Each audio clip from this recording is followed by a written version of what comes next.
Disclaimer. दांव ता दातिया। सुमन दांव की एक छोटी सी बच्ची थी। वह सुबह स्कूल जाया करती थी। रास्ते में उसे टरमा चाचा मिलते थे। सुबह सुबह साइकिल पर दांत खाने जा रहे होते थे।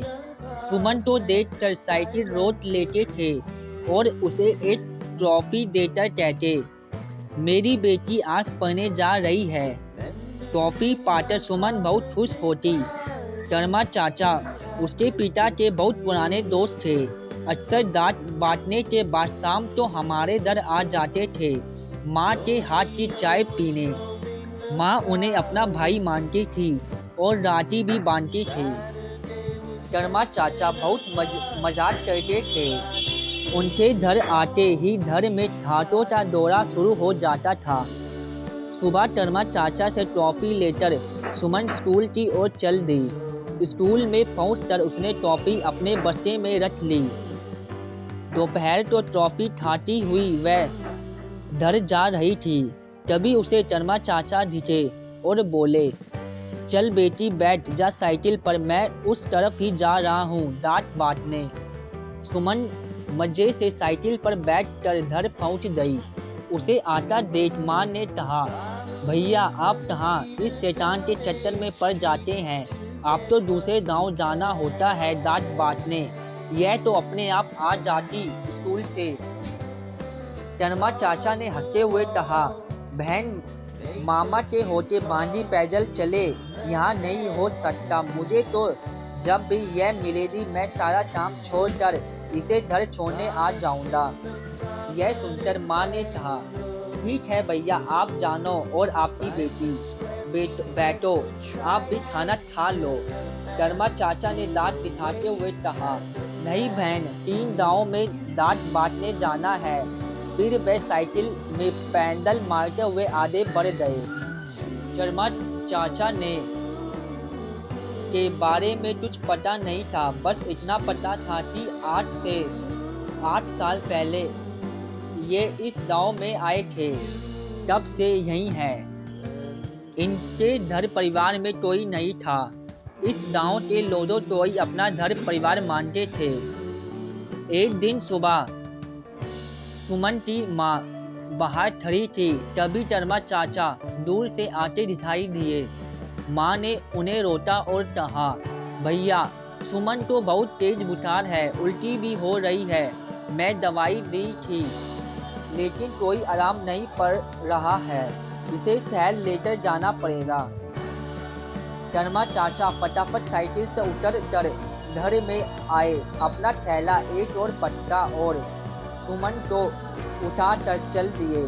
माँ की गोद में सुमन को देखकर कहा, जल्दी से साइकिल के पीछे बैठ जाओ। माँ ने कहा, भैया आपकी ड्यूटी, लेकिन उन्होंने माँ को डांट कर चुप करा दिया। माँ साइकिल के पीछे सुमन को गोद में लेकर बैठ गई। टरमा चाचा जल्दी से पैदल मारकर स्कूल की ओर चल दिए। 12 किलोमीटर गर्मी में साइकिल चलाकर शहर पहुँचे। वहाँ डॉक्टर ने सुमन का चेकअप किया और उसे भर्ती कर लिया।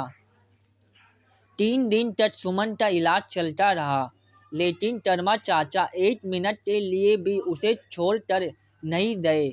माँ, पिताजी और टरमा चाचा तीनों सुमन के पास बैठे थे। 3 दिन सुमन की कुछ तबीयत कुछ संभली तो वह घर जाने की जिद करने लगी।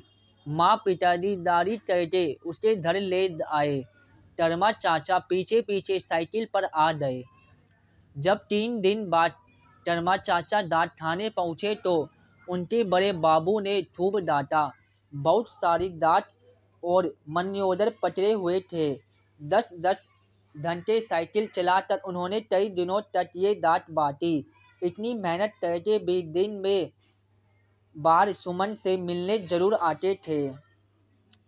सुमन का पूरा परिवार उनका बहुत एहसान मानता था। टरमा चाचा पूरे गांव में हर किसी को अपना परिवार मानते थे। हर काम में ऐसे लग जाते जैसे ये उन्हीं का परिवार है। धीरे धीरे सुमन बड़ी हो गई। उसके पिता उसके लिए लड़का देखने लगे। एक दिन सुमन का रिश्ता पक्का हो गया। उस दिन वह टरमा चाचा से लिपट कर बहुत रोई थी। टरमा चाचा ने हंसते हुए कहा, पगली मैं रोज़ तेरे दर चिट्ठी देने आया करूँगा, यहीं पास में ही तो मेरा गाँव है। यह सुनकर सुमन हंस पड़ी। सुमन की शादी के लिए तरमा चाचा ने डाक खाने से पूरे सप्ताह की छुट्टी ली थी। वैसे इसके लिए उन्हें लगभग 1 महीने तक ज़्यादा मेहनत करनी पड़ेगी और पैसे भी कटेंगे। पूरी शादी पिताजी और गांव वालों के साथ कंधे कंधा मिलकर तरमा चाचा ने काम करवाया। माँ का कोई भाई नहीं था तो भात की रस्म भी तरमा चाचा ने निभाई। सबके लिए उपहार लाए, सबको भेंट भी दी। पिताजी ने मना भी किया तो उन्हें डांटने लगे। सुमन की विदाई होने वाली थी। वह अपनी माँ से, पिता से, बाकी सहेलियों और रिश्तेदारों से मिलकर रो रही थी, लेकिन तरमा चाचा कहीं नजर नहीं आए। वो उन्हें याद करती रही। एक दो आदमियों तो उन्हें ढूंढने भेजा भी, लेकिन वह कहीं नहीं मिले।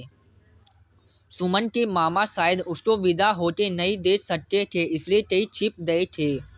कुछ दिन बाद जब सुमन घर आई तब तरमा चाचा मिलने आए, लेकिन वो गुस्सा होकर बैठ गई। बहुत कोशिश करने पर बड़ी मुश्किल से मानी थी। कुछ दिन बाद सुमन अपने ससुराल में व्यस्त हो गई। इसी तरह कई साल बीत गए। इसी बीच सुमन के पिता का देहांत हो गया। सुमन जब गांव पहुंची तो तनमा चाचा से लिपट कर बहुत रोई। तनमा चाचा भी अब बूढ़े हो गए थे। कई साल बाद सुमन अपने 5 साल के बेटे को लेकर गांव आई। वह अपनी माँ से मिलकर सीधे डॉक्टर की ओर चल दी, तरमा चाचा से मिलने। लेकिन जब वहां पहुंची तो वहां कोई नया दातिया बैठा दांत संभाल रहा था। यह देखकर सुमन घर वापस आ गई। माँ से पूछा, माँ, तरमा चाचा कहाँ है?